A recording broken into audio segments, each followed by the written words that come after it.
Pemberlakuan pembatasan kegiatan masyarakat atau PPKM di Kota Palembang kembali diperpanjang. Hal ini dijelaskan oleh Wali Kota Palembang Hanojoyo saat ditemui Selasa 10 Agustus 2021 usai rapat koordinasi pembahasan PPKM. Perpanjangan penerapan PPKM Mikro ini akan dilaksanakan sampai dengan 23 Agustus 2021 sesuai dengan keputusan pemerintah pusat. Di Palembang sendiri masih menerapkan PPKM level 4 yang diharapkan bisa menekan kasus penyebaran virus corona.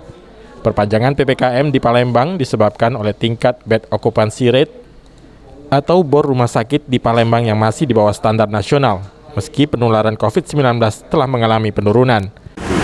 Kemudian terkait dengan status Kota Palembang masih level 4, sesungguhnya tren kita menurun, tetapi level kita baik tingkat kesembuhan, kematian, kemudian bor kita ini masih di bawah standar nasional, sehingga kita masih di bawah standar. Apa yang kita upayakan selama ini sudah berhasil, tapi harus ditingkatkan lagi. Karena tren kita yang pertama kali status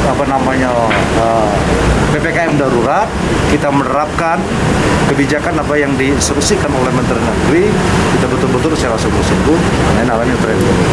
Oleh karenanya kami terus mengimbau kepada masyarakat, mari kita patuhi protokol kesehatan secara bersama-sama, sehingga mudah-mudahan Palembang ini nanti statusnya akan berubah. Aturan penerapan perpanjangan PPKM level 4 masih akan sama dengan sebelumnya, seperti kapasitas hotel dan restoran, tempat usaha lainnya yang hanya boleh 25% sampai dengan pemberlakuan jam operasional untuk beberapa bidang. Beberapa hal yang menjadi perhatian dalam rapat ini seperti pengetatan mobilitas masyarakat, peningkatan testing dan tracing, dan penerapan isolasi terpusat di Wisma Atlet dan asrama haji, sampai ketersediaan vaksinasi yang masih menjadi kendala. Sandi Pratama, PAL TV.